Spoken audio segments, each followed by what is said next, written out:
sekiranya mungkin mereka menyesatkan orang-orang pilihan juga.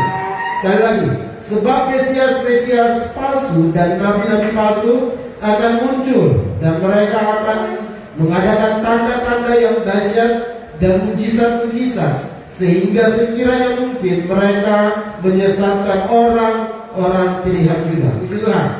Masih dalam sebuah tema kita pada saat bulan ini, di mana kita adalah orang-orang pilihan Allah. Amin. Kita dipilih oleh Raja di atas segala raja itu. Saya dan saudara adalah orang-orang pilihan itu. Katakan amin. Yakinkan dan imani betul dalam kehidupan kita semua bahwa saya dan saudara adalah orang-orang pilihan itu. Minggu-minggu lalu terus saya menyampaikan bagi kita di mana orang-orang pilihan ada di titik diberikan kemenangan oleh Tuhan. Amin. Dan kemenangan itu telah diberikan buat kehidupan saya dan saudara. Tinggal bagaimana kehidupan kita mengaktifkannya itu. Amin. Tinggal bagaimana kita gereja Tuhan, saya dan saudara, terus mengaktifkan kemenangan itu. Kenapa? Kalau kita tidak mengaktifkan kemenangan yang Tuhan telah berikan dalam kehidupan kita, kita tidak akan menikmati kemenangan itu. Nah, hari ini kita akan merenungkan bersama-sama, walaupun saya dan saudara adalah orang-orang pilihan Tuhan, tetapi kalau kita tidak betul-betul menjaga atau terus mengaktifkan pilihan Tuhan dalam kehidupan saya dan saudara, hati-hati jangan sampai saya dan saudara ada di titik seperti firman Tuhan yang telah kita baca saat ini, di mana sekiranya mungkin mereka menyesatkan orang-orang pilihan juga. Amin. Ada di titik di mana firman Tuhan berkata dalam Lukas, di mana mengingatkan kita bahwa penyesatan atau ajaran sesat itu tidak mungkin kita blok. Penyesatan itu kata firman Tuhan harus ada dan ada. Jadi kita mau tengking pun penyesatan itu ada karena firman Tuhan bilang penyesatan itu ada. Cuma selanjutnya dikatakan celakalah mereka yang mengadakannya, celakalah mereka yang membawanya. Nah, hari-hari ini saya mau bawa kita semua dalam sebuah pemikiran, ada dalam sebuah kewaspadaan, supaya ada di titik betul-betul setiap apa yang kita dengar itu betul-betul murni kebenaran firman Tuhan. Itu betul-betul firman Tuhan yang alkitabiah. Kenapa? Ada firman Tuhan yang tidak alkitabiah. Kenapa? Tidak sesuai dengan konteks, tidak sesuai dengan pemikiran Tuhan, tidak sesuai dengan konteks Alkitab, tidak sesuai dengan apa yang surga inginkan. Hati-hati, penyesatan itu bukan datang dari luar. Penyesatan yang terbesar malah dari dalam. Saudara, saya mau kasih contoh sedikit. Ini bukan penyesatan, cuman saya mau coba ada di titik yang mungkin kalau yang pernah ikut rock training tahu. Kita promo siapa yang tulis? Ayo, kita promo siapa yang tulis? Hah? Ada yang Titius, ada yang Paulus. Kalau dalam konteks, sekali lagi itu saya cuma bawa pemikiran bagi kita. Kalau dalam sebuah konteks kita proma, siapa yang punya? Itu Paulus. Tetapi kalau yang tulis bukan Paulus, tetapi sekretarisnya, Tertius. Nah ini orang bilang, aturan tidak hati-hati, itu bisa disesatkan. Betul atau benar? Betul atau benar? Jadi yang tulis bukan Paulus. Memang kitab itu milik Paulus, tetapi yang tulis Tertius. Coba kita lihat Roma pasalnya ini, coba bertiga. Roma pasal yang ke-16 ayat yang berapa itu? Ada dalam kata salah. Coba Roma. Ada yang bisa bantu saya?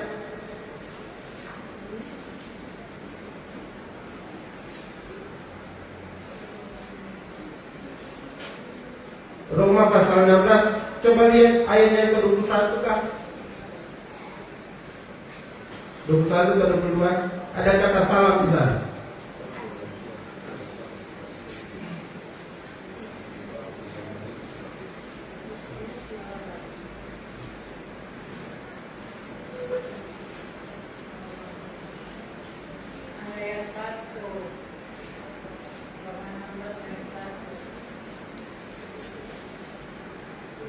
Ada? Ayat 22. Coba bantu ayat 22.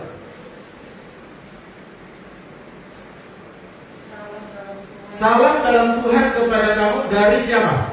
Tertius, yaitu aku yang menulis surat ini. Betul atau benar? Jangan takut. Saya bisa bertanggung jawabkan ini. Jadi yang tulis Tertius, bukan Paulus, tetapi kitab dari Paulus. Jadi ditafsirkan gini, Paulus yang secara pengilhaman Tuhan mewahyukan kepadanya, dan yang tulis Tertius. Jadi Paulus sementara berbicara apa yang diilhamkan, dan Tertius yang tulis. Jadi konteks penulisan yang tulis Tertius, yang punya kitab, yang punya buku, yang mendapat ilham adalah Paulus. Jadi itu berbeda. Artinya apa? Saya cuma bawa pemikiran, ada permainan kata di sana, dan pada prinsipnya kalau kita tidak peka dengan hal itu, kita tidak menguji dalam hal itu, kita akan mudah disesatkan. Itu sebabnya hati-hati akan saat ini. Coba saya bandingkan 1 Korintus pasal yang ke-16 ayatnya yang ke-21. Saya baca. Dengan tanganku sendiri aku menulis ini, salam dari Paulus. Artinya apa? Identik atau ada bagian di mana Paulus menekankan bahwa dengan tanganku sendiri aku menulis ini. Artinya apa? Ada bagian dengan menggunakan tangan orang lain, termasuk tadi dalam Roma, Tertius. Jadi dalam hari-hari ini saya membawa pemikiran bagi kita semua. Waspadalah, katakan waspada. Bahwa bagaimana hari-hari ini penyesatan itu sementara terjadi. Saat itu penyesatan terjadi. Coba kita bandingkan 1 Timotius pasal yang keempat ayatnya yang pertama. Kita bandingkan. Karena firman Tuhan, sekiranya mungkin orang-orang pilihan disesatkan juga. Tetapi Roh dengan tegas mengatakan bahwa di waktu-waktu kemudian ada orang yang akan murtad, lalu mengikuti roh-roh penyesat dan ajaran setan-setan. Amin. Akan ada. Jadi jangan kaget kalau kita tiba-tiba dengar berita, kok dia bisa gini, kok dia bisa gini. Tiba-tiba dia istilahnya apa? Kalau dari Kristen ke Musliman.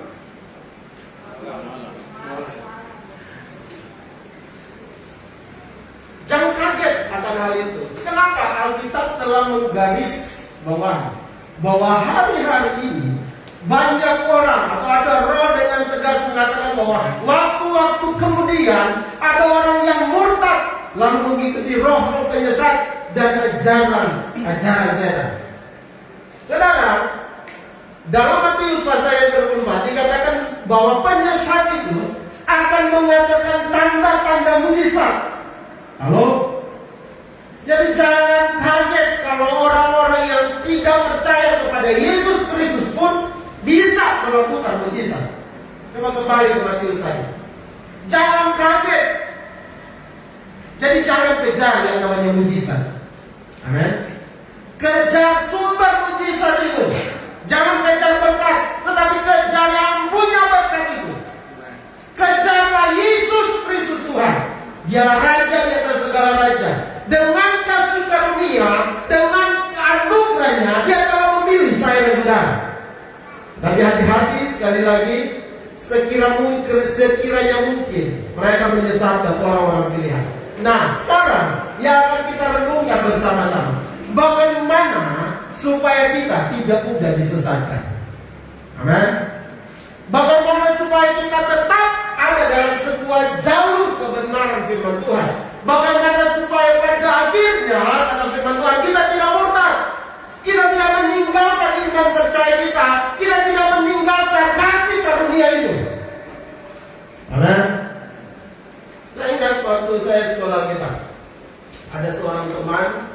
agak tingkat. Ini sebuah kesaksian yang saya ulang menceritakan pelayanan yang luar biasa. Pelayanan yang luar biasa. Dia seorang soul leader yang luar biasa dipakai Tuhan. Sehingga ada sebuah statement dia bilang, Yesus cukup buat saya. Tidak dapat tergantikan dengan apapun. Harta kekayaan apapun tidak dapat tergantikan. Wow. Sebuah waktu itu orang bertepuk tangan. Sebuah statement yang luar biasa. Tetapi saudara tahu, dia tukar Yesus dengan emas 70 kg. Banyak ya, 70 kg. Kalau 1 gram berapa itu harganya? Ini 70 kg emas Jawa. Dia tukar Yesus Kristus. Dia meninggalkan kepercayaannya, meninggalkan iman percayanya untuk mengikuti. Ya, kalau Mas Aldo itu luar biasa. Mas yang di luar sana 70 kg. Bapak Ibu Saudara bisa mengartikan, betul? Nah, mari kita akan renungkan bersama-sama. Tidak lama. Time keeper tidak nyala ya. Oke, bagaimana kita supaya bisa atau kita dapat mempertahankan atau supaya kita tidak mudah disesatkan? Yang pertama, mari kita lihat 1 Timotius 1 ayat 15 sampai 19. Yang pertama, 1 Timotius 1 ayat 15 sampai 19. Perkataan ini benar dan patut diterima sepenuhnya. Kristus Yesus datang ke dunia untuk menyelamatkan orang berdosa, menyelamatkan saya dan saudara. Kasih karunia ada dalam hidup saya dan saudara. Di antara mereka pula yang paling berdosa, ini kata Paulus. Tetapi justru karena itu aku dikasihani agar dalam diriku ini sebagai orang yang paling berdosa, Yesus Kristus menunjukkan seluruh kesabarannya. Dengan demikian, aku menjadi contoh bagi mereka yang kemudian percaya kepadanya dan mendapat hidup yang kekal. Hormat dan kemuliaan sampai selama-lamanya bagi Raja segala zaman, Allah yang kekal, yang tak nampak, yang besar. Amin. Tugas ini kuberikan kepada Timotius, anakku, sesuai dengan apa yang telah dibuatkan tentang dirimu, supaya dikuatkan oleh nubuat itu, engkau memperjuangkan perjuangan yang baik dengan iman dan hati nurani yang murni. Sebab orang telah menolak hati nurani yang murni, dan karena itu kandaslah iman mereka. Amin. Yang pertama, bagaimana supaya kita tidak mudah disesatkan adalah iman dan hati nurani yang murni. Terus kita taruh kepada Tuhan. Iman percaya kita, hati nurani yang murni dalam firman Tuhan. Sedikit bicara tentang, kalau saya bicara tentang iman, pasti Bapak Ibu Saudara sekalian sudah tahu. Hati nurani itu adalah bagian di mana suatu hal yang penting dalam kehidupan kita manusia. Siapapun kita memiliki yang namanya hati nurani, dan itu Tuhan tahu dalam kehidupan kita. Dalam roh itu ada dalam roh kita ada yang namanya hati nurani. Hati nurani bertugas adalah memberitahu dalam kehidupan saya dan saudara mana yang benar dan mana yang salah. Betul? Sejahat-jahat orang, apa istilahnya? Dia tahu apa yang dia perbuat itu salah. Di mana dia tahu? Dari hati nuraninya. Yang biasa kita kenal hati kecilku berkata. Itu hati nurani di mana roh yang Tuhan tempatkan dalam kehidupan kita ada di titik di mana memiliki hati nurani itu. Dan hati nurani itu bertugas mengingatkan saya dan saudara, ini benar, ini yang salah. Kalau hati nurani kita tidak murni dan tidak mengaktifkan hati nurani itu, percayalah, kecenderungan hidup kita akan melakukan hal yang jahat. Walaupun hati nurani terus berbisik, itu salah. Tetapi karena kecenderungan dalam kehidupan kita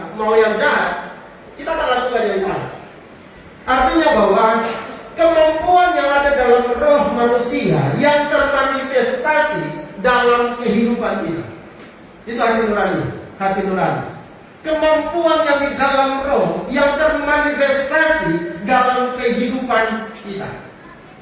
Jadi kalau hati nurani kita rusak, hati nurani kita kotor, termanifestasi dalam kehidupan kita.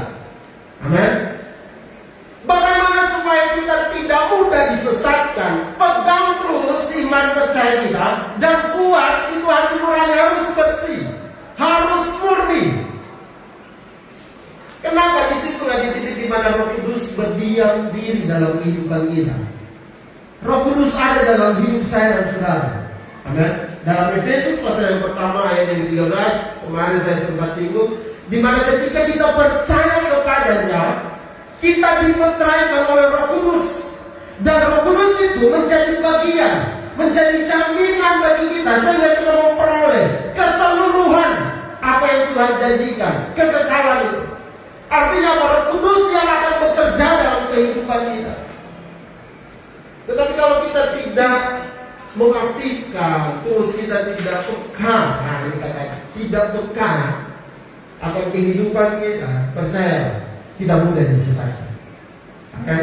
Kita mudah disesatkan. Yang kedua, 1 Timotius 4 ayat 8 sampai 10.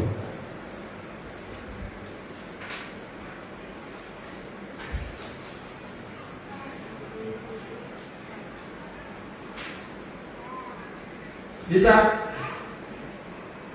1 Timotius 4 ayat 8 sampai 10. Latihan badan terbatas gunanya, tetapi ibadah itu berguna dalam segala hal, karena mengandung janji baik untuk hidup ini maupun hidup yang akan datang. Perkataan ini benar dan patut diterima sepenuhnya. Itulah sebabnya kita berjerih payah dan berjuang, karena kita menaruh pengharapan kita kepada Allah yang hidup, juru selamat semua manusia, terutama mereka yang percaya. Yang kedua, latih terus kehidupan kerohanian kita. Amin. Iman percaya kita latih terus. Sebuah pengharapan kita latih terus dalam kehidupan kita. Sebuah analogi yang selalu saya bawa, di mana latihan badan. Kalau kata orang mau, oh ini ada yang ujung, dia sering di gym. Sering di gym. Jadi pas badannya turun, dia berhenti badannya naik. Dia sering di gym. Dia kalau ngasih kuat foto tangannya, apa ini di sini? Ya dia punya, itu sudah bisa apa istilahnya. Pokoknya mau kasih besar ini sudah. Dia harus pakai apa? Beban, orang yang berandal skill.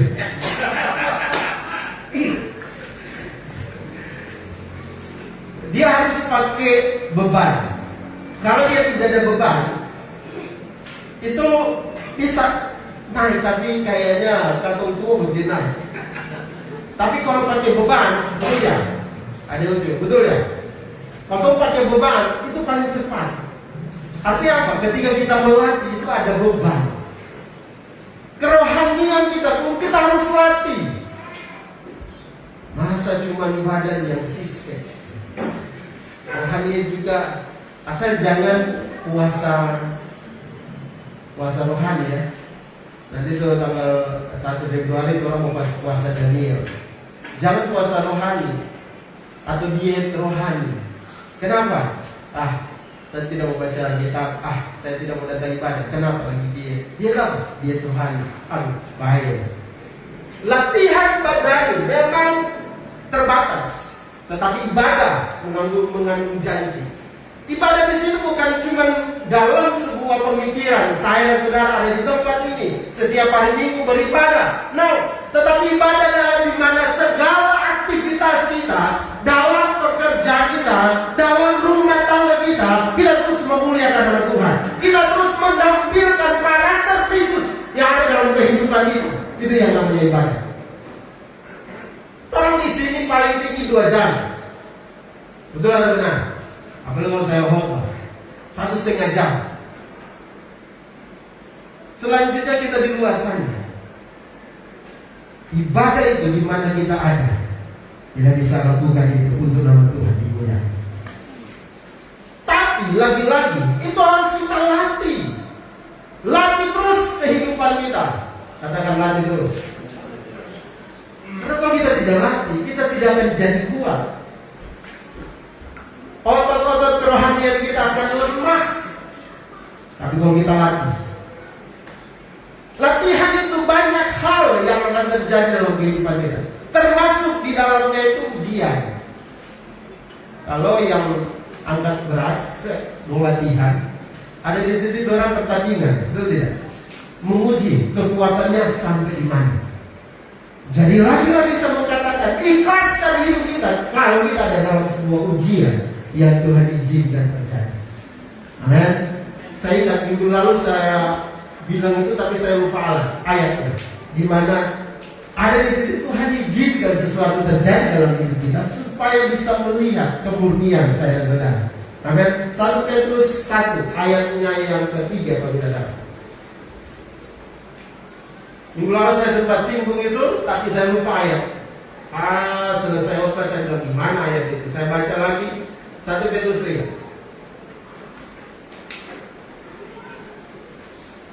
Coba dari 1 ayat 1. Kita baca dari ayat 1. Semoga juga saya tidak salah. Masalahnya tidak catat. Coba ya, dari Petrus Rasul Yesus Kristus kepada orang-orang pendatang yang tersebar di Pontus, Galatia, Kapadokia, Asia Kecil dan Bitinia. Terus, yaitu orang-orang yang dipilih sesuai dengan rencana Allah Bapa kita dan yang dikuduskan oleh Roh supaya taat kepada Yesus Kristus dan menerima percikan darahnya. Kiranya kasih karunia dan damai sejahtera makin melimpah atas kamu. Terus, terpujilah Allah dan Bapa Tuhan kita Yesus Kristus yang karena rahmat-Nya yang besar telah melahirkan kita kembali oleh kebangkitan Yesus Kristus dari antara orang mati pada suatu hidup yang penuh pengharapan. Terus cepat-cepat ya. Klik. Untuk menerima suatu bagian yang tidak dapat binasa, yang tidak dapat cemar dan yang tidak dapat layu, yang tersimpan di sorga bagi kamu. Terus, yaitu kamu yang dipelihara dalam kekuatan Allah karena imanmu, sementara kamu menantikan keselamatan yang telah tersedia untuk dinyatakan pada sang lahir. Ayat ke-6. Bergembiralah akan hal itu sekalipun sekarang ini kamu seketika harus berduka cita oleh berbagai-bagai pencobaan. Artinya apa? Bergembiralah akan hal itu sekalipun sekarang ini kamu seketika harus berduka cita oleh berbagai-bagai pencobaan. Nah, ayat ke-7 menjelaskan apa yang disampaikan Paulus pada ayat ke-6. Maksud semuanya itu ialah untuk membuktikan kemurnian imanmu. Amin. Yang jauh lebih tinggi nilainya daripada emas yang fana, yang diuji kemurniannya dengan api, sehingga kamu memperoleh puji-pujian dan kemuliaan dan kehormatan pada hari Yesus Kristus menyatakan dirinya. Amin. Amin. Jadi sampai sini bisa paham di mana ada di titik Tuhan izinkan itu supaya apa? Membuktikan kemurnian imanmu. Jadi hal yang harus kita tangkap betul, harus yang kita paham betul bagaimana yang poin pertama itu iman dan hati nurani. Terus harus kita melakukannya sesuai dengan kehendak Tuhan. Jaga hati nurani kita yang murni. Yang kedua adalah melatih kerohanian kita, iman percaya kita pun kita harus latih. Ketika kita dengar firman Tuhan, tantangan datang, kita latih. Apakah kita iman kita berfungsi dengan baik atau tidak? Kenapa? Karena ada kalanya begini.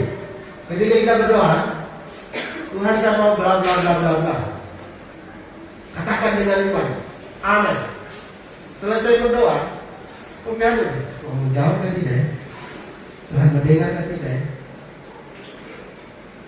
Tapi kalau kita latih iman kita, menjawab kan tidak?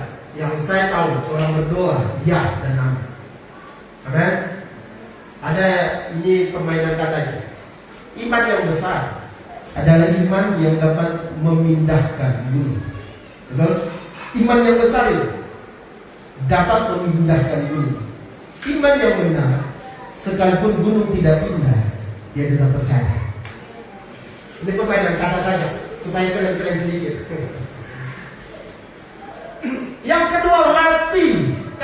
mengandung janji untuk hari ini dan yang akan kekal. Yang kedua, kalau kita tidak lagi percaya tantangan datang, penyesatan datang, pasti kita akan ikut arus. Kita akan mengikuti apa yang orang bilang. Kenapa? Karena kita tidak melatih kehidupan kita. Kita tidak melatih kerohanian kita. Hati-hati, walaupun kita orang-orang pilihan, kita akan berhadapkan dengan hal itu. Tapi kalau kita iman, hati nurani tidak berfungsi dengan baik, terus kita tidak latih kerohanian kita, hati-hati jangan kita terbawa arus. Hati-hati, hari-hari ini terjadi yang namanya penyesatan. Menjelang kedatangan Tuhan, kata firman Tuhan, akan datang penyesatan. Akan datang. Kalaupun kau tengking berdoa tengking dalam nama Yesus, penyesatan kamu, no, dia akan datang. Kenapa? Kalau kita malah tengking, itu sama seperti kita menolak apa yang kata firman Tuhan. Bagian kita adalah betul-betul kita waspada, kata firman Tuhan. Waspada. Dalam Matius pasal 24 itu kita bisa membaca, dikatakan kalau ada yang bilang Mesias di sini, jangan kita percaya. Kalau ada yang bilang Mesias di lautan, jangan kita percaya. Tapi kalau kita tidak punya iman, tidak punya hati nurani yang bersih, kita tidak latih iman percaya kita, orang bilang, oh iya, rasa itu biasa gitu. Aduh, dia sampai bikin mujizat. Oh kak, oh iya. Kenapa? Karena kita tidak melatih kehidupan kita. Kita tidak melatih kehidupan kita. Yang selanjutnya, yang terakhir. Nah ini terakhir. Matius 4 ayat yang ke-18. Bagaimana supaya kita tidak mudah disesatkan? Ayat ke-18, Matius 1 Timotius 4 ayat yang ke-13. Sorry. 1 Timotius 4 ayat ke-13. Sementara itu sampai aku datang, bertekunlah dalam membacakan kitab-kitab suci dan